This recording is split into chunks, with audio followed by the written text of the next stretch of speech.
Guys, pauwi na ako galing work at hanggang 8 PM lang ako. I-share ko lang sa inyo yung daan ko papuntang. Pauwing galing trabaho. So, doon ako galing. So, doon, yan may S-Market dyan. So, yan yung daan ko.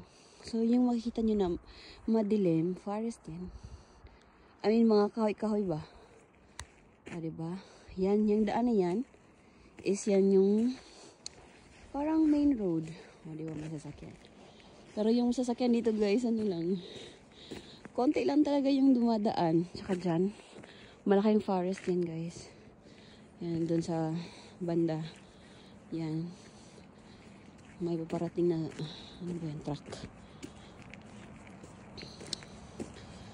So, since no, hindi ako nagbabike kasi nakailang semplang na ako sa bike guys. Ayoko na. May mga sasakyan na dumadaan. Pero, ano lang talaga, mangilan-ngilan lang. As you can see, may snow na. Pero mas grabe yung snow last year guys compared ngayon. Last year kasi, grabe yung snow. Siguro nung January, yung same, for example, same month ngayon, last year, ang taas ng snow guys dyan sa mga gilid-gilid. Pero ngayon, may ano pa oh. Makikita mo pa talaga yung daan, pero last year hindi na, snow na lahat. Anyway, yan lang, lakad-lakad lang. Malapit lang yung sa amin guys. Kung lalakarin mo, sabihin na natin 10 to 15 minutes ang lakad. Pero kung magbabike ka, ang bilis lang. 5 minutes ata. Ang dilim no? May mga poste ng ilaw pero madilim pa rin. Pero kahit ganito guys, na yung ikaw lang yung maglalakad, tsaka walang masyadong tao, safe ka pa rin. Yan oh. Kung ganito sa atin, tapos ikaw lang mag-isa maglakad dyan sa Pinas, talagang dapat vigilant ka. Pero dito, mas matatakot ka pa kung may lalabas na mga dyan, oso. Mga bears. Mas nakakatakot pa yun kaysa sa mga tao. Anyway, malapit na ako.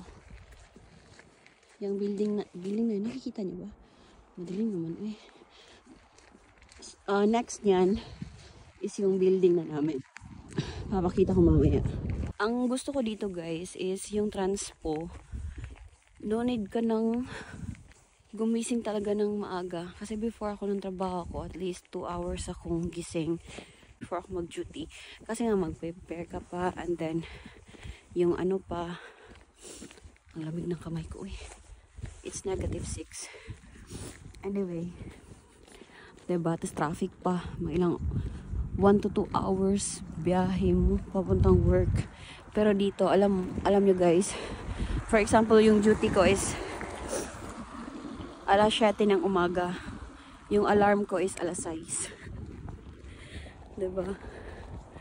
And then, prepare lang mga 30 minutes and then lakad na or magbabike. Yun lang. So, hindi mauubos yung oras mo sa biyahe. So, isa din yun sa mga advantages dito compare sa atin. But anyway, iba-iba naman yung experience natin dito. Kasi meron naman dun sa city na part, need din nilang mag-bus. Huy, ang lamig na ng kamay ko. Ay, hindi na pala ako. Ito yung building namin, guys. So, bali, isa, dalawa, and then may isa pa dun. Papakita ko kasi hindi makita dito. Tsaka forest din, guys. Oh, yan. Madilim. Mga kahoy-kahoy yan. So, yung pangatlo is yun. Diba? So, nasa gitna kami. And then, yung bike ko, yan. Yung pink na yan. Yan. Kumusta ka, Nabi? Sorry, hindi kita mapasok. So, dito kami. Try natin kung bukas pa ba. Bukas pa. So, nasa 7th floor kami, guys. So this is one, first floor.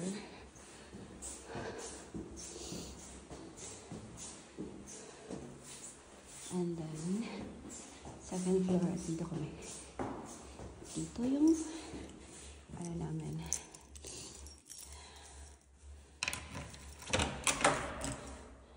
Yan. As you can see, dalawa yung doors. Dalawa yung pintuan namin. So this is the main door. And then, another door. So next time, baka room tour ako guys, or apartment tour ako, para malaman nyo naman kung ano yung mga typical na apartment dito sa Finland. So yun lang muna guys, bye!